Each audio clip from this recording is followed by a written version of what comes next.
Bonjour chers investisseurs, bienvenue dans cette nouvelle vidéo. Aujourd'hui, on va s'intéresser à un domaine très particulier de l'immobilier, c'est l'immobilier professionnel et notamment l'immobilier de bureau. Comment on fait pour investir dans des bureaux? Est-ce que c'est rentable? On va voir ça tout de suite.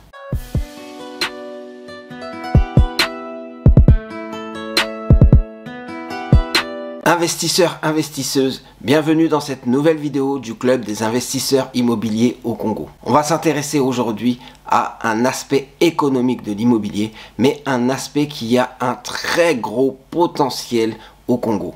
Le potentiel est dans l'immobilier professionnel et l'immobilier de bureau.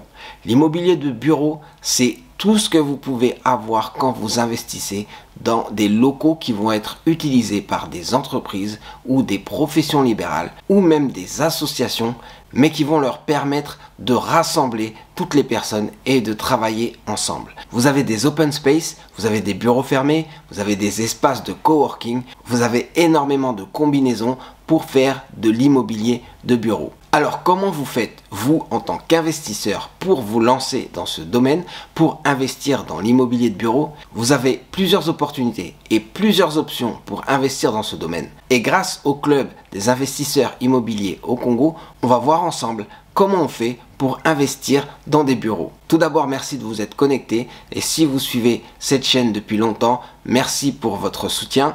Et si c'est la première fois pour vous que vous tombez sur la chaîne du Club des investisseurs immobiliers au Congo, abonnez-vous et partagez le concept, partagez la chaîne, mettez des likes et des commentaires pour que YouTube sache que le Club des investisseurs immobiliers au Congo, ça intéresse énormément de personnes.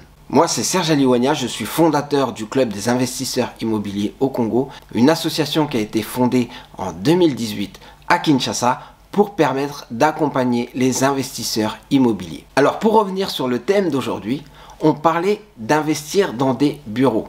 Quand on parle d'investir dans des bureaux, beaucoup de personnes se disent que c'est pas possible pour elles, alors qu'en fait, tout le monde peut le faire. Tout le monde peut investir dans des bureaux. Et surtout vous, si vous êtes investisseur immobilier, alors vous trouvez forcément une solution pour pouvoir investir dans des bureaux. On va parler de quelques solutions qu'on a vues et qu'on a testées. Maintenant, si vous en avez d'autres, vous laissez des commentaires, on en discute et on va les étudier sur terrain. Alors la première solution, c'est la solution naturelle. Vous voulez investir dans des bureaux? Vous achetez une parcelle, qu'elle soit vide ou qu'elle ait un ancien bâtiment, et ensuite vous faites construire sur cette parcelle un immeuble de bureau. Vous allez avoir des open space, ça veut dire des grands espaces dans lesquels les entreprises peuvent aménager les bureaux, que ce soit des bureaux fermés ou que ce soit des espaces partagés par plusieurs collaborateurs. Mais l'essentiel, c'est de créer des plateaux plutôt ouverts et plutôt modulables.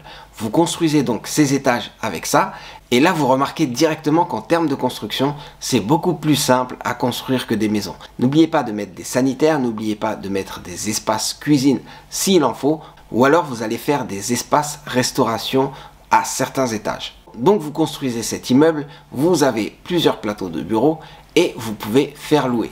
Alors vous allez peut-être faire louer à une seule entreprise, ou alors vous allez diversifier vos risques en faisant louer à différentes entreprises. Vous pouvez faire louer chaque étage à des entreprises différentes, ou alors vous pouvez faire louer plusieurs étages à une même entreprise, mais vous avez différentes options et ça dépendra aussi du marché dans lequel vous vous positionnez. La deuxième solution ressemble un peu à la première. Vous trouvez des terrains, vous faites construire des bureaux, vous allez faire construire encore des étages, différents étages, toujours positionnés pour pouvoir accueillir une ou plusieurs entreprises. Mais cette fois-ci, au lieu de faire louer ces bureaux, vous les revendez. Vous allez donc faire une opération de construction en blanc, comme on dit. Ça veut dire juste vous construisez les locaux et ensuite vous les vendez au plus offrant.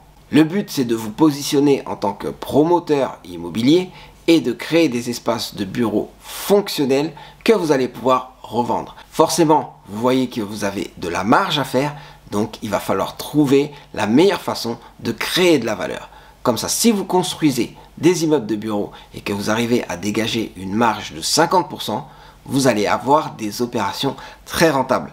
Surtout si vous êtes sur des marchés où il y a une tension, où il n'y a pas de bureau et où il y a des entreprises qui veulent s'installer. Donc la première phase sera d'analyser le marché, et une fois que vous allez trouver que sur le marché il y a un problème à résoudre, vous allez le résoudre en construisant les bureaux qui sont manquants et en les revendant aux entreprises qui ont besoin de ces espaces bureaux. Une fois que les entreprises ont acheté et qu'elles se sont installées, vous avez une marge, vous avez une belle plus-value et vous pouvez refaire l'opération pour d'autres entreprises. Peut-être dans le même quartier, peut-être dans la même ville, peut-être dans une autre ville, mais vous avez différentes opportunités qui s'offrent à vous. La troisième solution, elle s'offre aux investisseurs immobiliers qui n'ont pas froid aux yeux, aux investisseurs immobiliers qui savent qu'ils doivent faire du capital, aux investisseurs qui commencent ou qui n'ont pas assez de capital, mais qui ont la capacité de vendre et de louer à différentes entreprises, différentes sociétés ou différentes personnes, différentes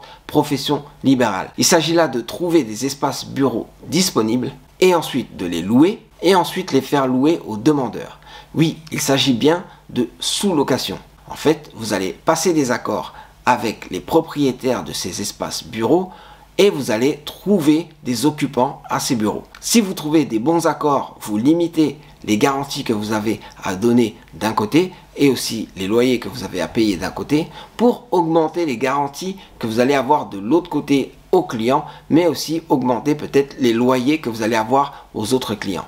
Et en plus, c'est ces autres clients qui vont s'occuper d'aménager les bureaux. Parce que les bureaux, souvent, c'est des espaces extrêmement vides.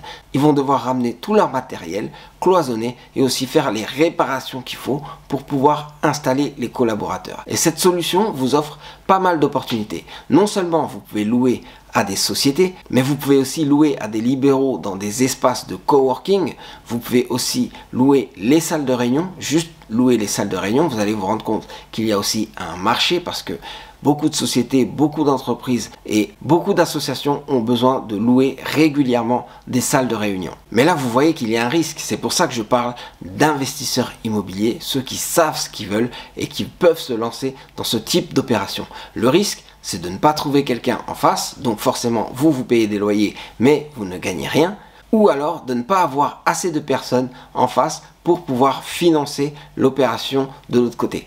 Mais si vous savez ce que vous voulez et que vous avez étudié votre marché, alors vous pouvez le faire. Vous passez à la sous-location, vous faites louer les bureaux et vous gagnez de l'argent. Et là aussi, il y a une belle marge à se faire et une marge mensuelle, donc ça peut permettre de financer d'autres opérations d'un autre côté. La sous-location, encore une fois, est une bonne alternative pour les personnes qui ne disposent pas d'un très grand capital, mais qui ont de la suite dans les idées et qui savent dans quel domaine, dans quel secteur ils peuvent percer. Et si vous en faites partie, alors vous pouvez vous lancer. Et les bureaux, ça offre pas mal d'opportunités parce que le Congo est en pleine croissance, le Congo se développe et économiquement, il y a la place pour encore des milliers d'entreprises. Oui, vous avez bien compris, des milliers d'entreprises peuvent se créer au Congo. Il reste maintenant à leur fournir des locaux et à créer aussi ces espaces communs où les sociétés peuvent se rencontrer, discuter et faire des affaires. Là, bien sûr, on parle des bureaux. Sans oublier qu'on a parlé des professions libérales, des médecins, des dentistes, des kinés, des détectives, des conseillers financiers, des comptables. Toutes ces personnes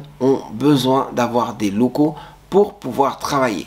Et vous pouvez leur fournir ces locaux, quitte à avoir tout un étage que vous allez cloisonner pour créer différents bureaux. Il vous restera alors à fournir les services qui sont l'eau et l'électricité et à refacturer. Pensez-y, investir dans des bureaux, ça peut ramener pas mal de rentabilité. On l'a vu dans les différentes stratégies, si vous construisez et que vous faites louer, vous allez construire à des coûts qui sont plutôt faibles, mais vous allez faire louer à des loyers élevés. Ça crée donc une très belle rentabilité.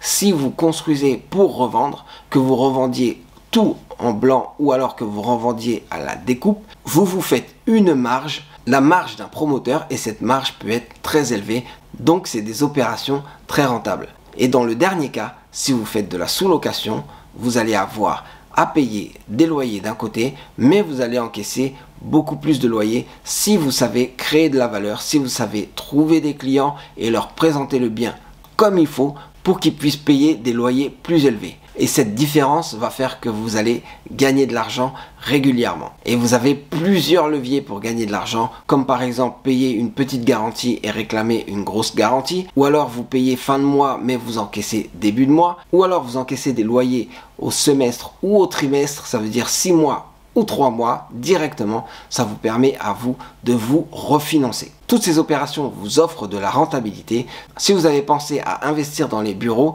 voilà les options que vous pouvez avoir en tant qu'investisseur immobilier. Donc n'hésitez pas, vous pouvez vous lancer. Voilà, c'est tout pour la vidéo d'aujourd'hui. Merci de l'avoir regardé jusqu'au bout. J'espère que vous allez vous lancer dans la construction, l'exploitation, la location d'espaces bureaux et que vous allez y faire de la rentabilité. Merci d'avoir suivi le Club des investisseurs immobiliers au Congo. C'était Serge Aliwanya. Restez connectés, restons connectés.